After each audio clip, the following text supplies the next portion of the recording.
राधे राधे प्यारे साथियों, सुप्रभात। आप सभी का स्वागत है प्रद्योत गुरुकुल में। मैं हूं प्रद्योत और आज आपके लिए लेकर आया हूं बहुत ही महत्वपूर्ण कंटेंट जो आपकी परीक्षा के लिए बहुत उपयोगी साबित होने वाला है।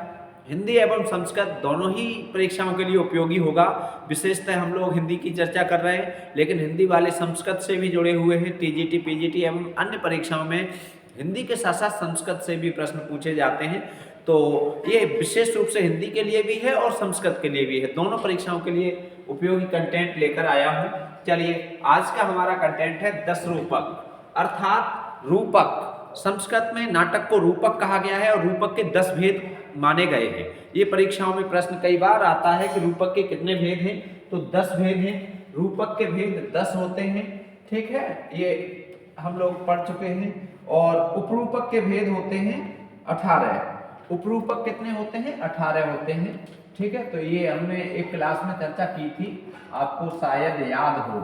तो आज हम इन 10 रूपकों की बात करेंगे, सामान्य तथ्य जानेंगे, महत्वपूर्ण होंगे जो, और हिंदी में और संस्कृत में दोनों ही चीजों में हम यहाँ पर देखेंगे, ठीक है। तो रूपक का यहाँ हमने एक सारणी बना रखी है जो आपको स्क्रीन पर दिखाई दे रही है और ये परीक्षा के लिए बेहद खास होने वाली है। चलिए, तो रूपक, पहला भेद रूपक का है यहाँ पर हमारे सामने नाटक, ठीक है। नाटक में कम से कम 5 अंक होने चाहिए और वैसे 5 से 10 अंक होते हैं, ठीक है। ये नाटक की विशेषता संस्कृत में काव्य शास्त्र में बताई गई है कि नाटक में कम से कम 5 अंक हो और अधिक से अधिक 10 अंक हो। 5 से 10 के बीच में अंक होने चाहिए, ठीक है। तो अधिकांश अच्छे नाटकों में इतने ही अंक मिलते हैं, 7, 8, 6, 5, ठीक। चलिए, नाटक का नायक धीरोदात्त होता है, ठीक है। धीरोदात्त नायक ये क्षत्रिय होता है, उच्च कुलीन होता है, सद्गुणों से युक्त होता है, बहुत अच्छा। जैसे राम धीरोदात्त नायक है। अभिज्ञान शाकुंतलम, ठीक है। तो अभिज्ञान शाकुंतलम ये काय का नाटक का उदाहरण है, ठीक है। इसमें 7 अंक हैं और दुष्यंत धीरोदात्त नायक है, ठीक। तो ये बहुत अच्छा है। और नाटक, हिंदी में बहुत सारे नाटक आप लोगों ने, बहुत सारे नाटक आपने पढ़े हैं। हमने कोई उदाहरण नहीं लिखा है विशेष रूप से, जो परीक्षाओं में आते हैं वो हमने 3 लिखे हुए हैं जो हिंदी में आते हैं भारतेंदु हरिश्चंद्र के। चलिए, प्रकरण, ये वेरी इंपॉर्टेंट है। प्रकरण बहुत आता है और मुख्य बात, इसके सबसे ज्यादा अंक पूछे जाते हैं। तो प्रकरण में 10 अंक होते हैं। कितने अंक होते हैं? 10। इसका नायक धीर प्रशांत होता है। मृच्छकटिकम संस्कृत में जो नाटक है, ये प्रकरण है। ये किस विधा का है? इसकी विधा बहुत पूछी जाती है, ठीक है। टीजीटी, पीजीटी में भी ये आता है। तो मृच्छकटिकम प्रकरण विधा का है, आप याद रखेंगे। वेरी वेरी इंपॉर्टेंट है, ठीक है, बहुत पूछा गया है। भाड़, ये देखो बहुत महत्वपूर्ण है भाड़, और इसमें 1 अंक होता है। इसका ये पूछा जाता है कि इसमें अंक कितने हैं, तो आपको यहाँ पर नोट इंपॉर्टेंट लिख लेना है। अंक इसके कितने हैं? 1। भाड़ में 1 ही अंक होता है, 1 ही पात्र होता है, और इसका नायक हमेशा धूर्त होता है, धूर्त, दुष्ट, ठीक है। लीला मधुकरम, ये भाड़ का उदाहरण है। और हिंदी में जो भाड़ परीक्षाओं में बहुत पूछा गया है और पूछा जाता है वो है विशस्य विषमौषधम, ठीक है। ये भारतेंदु हरिश्चंद्र का है। ये आपको विशेष रूप से याद रखना है, ठीक है, बहुत आता है। चलिए आगे देखते हैं। अब इसके बाद आगे क्या है? आगे है व्यायोग, ठीक है। तो व्यायोग 1 अंक का है, ये भी, ठीक है। ये भी 1 का था, ये भी 1 का है। और इसका नायक होता है राजर्षि दिव्य धीरोद्धत, ठीक है। अगला सौगंध का हरणम, ये संस्कृत में व्यायोग का उदाहरण है। और हिंदी में व्यायोग जो भारतेंदु जी ने अनुवाद किया है धनंजय विजय का, ये व्यायोग का उदाहरण है, ठीक है।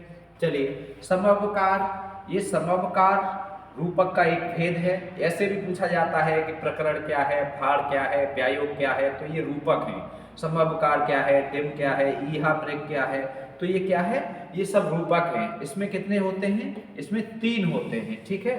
देवता, मानव आदि अन्य 12 प्रकार के इसमें नायक माने गए हैं। और समुद्र मंथनम इसका बहुत अच्छा उदाहरण है। अगला है डिम। डिम, इसके अंक कितने होते हैं? इसके अंक 4 होते हैं और इसमें 16 प्रकार के नायक बताए गए हैं। देवता, यक्ष, गंधर्व, इस प्रकार के 16 प्रकार के नायकों की चर्चा हुई है और त्रिपुरदाह इसका बहुत अच्छा उदाहरण है। ठीक है, ई हामरेक बहुत महत्वपूर्ण है, 4 अंक हैं। ठीक है, इन दोनों में ही 4-4 अंक हैं और 10 प्रकार के नायक बताए गए, मानव देव आदि, और कुसुम शेखर विजय इसका बहुत अच्छा उदाहरण है। अगला है अंक, अंक का ही दूसरा नाम है उत्सृष्टांक। ठीक है, इसमें एक ही अंक होता है, अंक वैसे पूछा जाता है, अंक में एक अंक होता है।